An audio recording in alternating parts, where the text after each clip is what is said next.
nên phố này mình đỡ kìa bật mà không mình AI hay prep ấy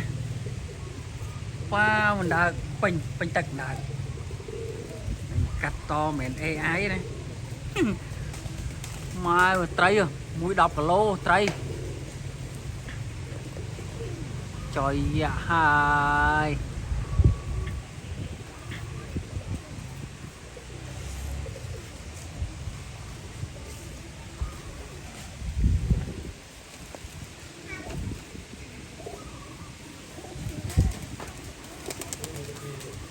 đỡ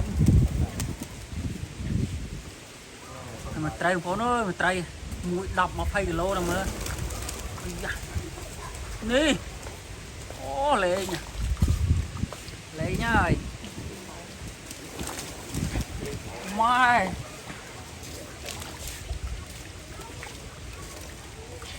chẳng đợt chẳng tray chẳng rồi xí đá đợt nữa còn tray một không một tray sẵn đáy à tray cái này tray prá